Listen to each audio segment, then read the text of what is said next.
స్పందన ఏముందండి, ఆల్రెడీ ఇంతకుముందు ఇచ్చిందే. దాన్ని ఒక 5,000 పెంచేస్తున్నారు. దానిలో స్పందన ఏముంటదండి? ఆ ఫ్రీ బస్ ఎడతాం మానేసుంటే మాకు ఇంకా బాగుండనిపిస్తుంది. Free bus.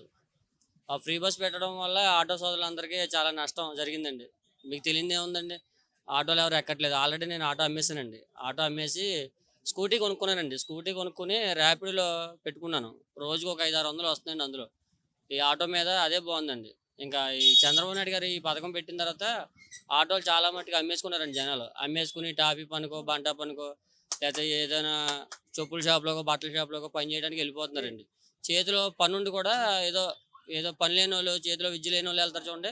అలాగయిపోయిందండి మా పరిస్థితి. అర్థమైందండి? ఆ పథకం ఏదైతే ఉందో అలాంటి పథకాలు తీసేయాలని గవర్నమెంట్‌ని మేము కోరుకుంటున్నామండి. ఎందుకంటే అది పనికొచ్చే పథకం కాదండి. ఎందుకంటే ఇప్పుడు ప్రతి ఒక్కరి ఇంట్లో కనీసం ఒక రూ. 100, రూ. 50, రూ. 10 ఉంటాయండి. ఉండకుండా ఏమి ఉండవు కదండీ! ఎవరి దగ్గరైనా ఒక రూ. 10, రూ. 20 ఉంటాయి. జర్నీ చేయాలంటే బస్ ఛార్జీ అన్నిట్లికన్నా తక్కువ ఛార్జీ. మీరు ఆ బస్సుల ఛార్జీ తగ్గించుంటే సరిపోయేది. అంతేగాని ఫ్రీ బస్సులు, ఫ్రీ సర్వీసులు అయన్నీ ఎందుకు సార్ మనకి? ఆ బస్ ఛార్జీ ఏదైతే ఉందో రూ. 10, రూ. 5 చేయండి. మధ్య తరగతి కుటుంబాలు ఎళ్తాయి. జర్నీ జర్నీ చేస్తారు ఎక్కడికైనా కావాలితే. అంతేగాని ఫ్రీ బస్సులు గట్టా వద్దండి. ఇది మా అభిప్రాయం ఏంటంటే ఫ్రీ బస్సులు తీసేయాలని. ఆటో కార్మికులకి తిరగడానికి గట్టా అవకాశం కల్పించాలని కోరుకుంటున్నాం.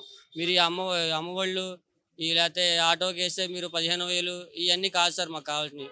రోడ్లు బాగుండి, జనాలకి కావాల్సిన సదుపాయాలన్నీ ఇచ్చి, ధరలన్నీ తగ్గించి, తక్కువలో మీరు చేస్తే అది మాకు ప్రభుత్వం చేసిన మంచి ఏదైనా ఉందంటే అది అనుకుంటామండి. అది మరి.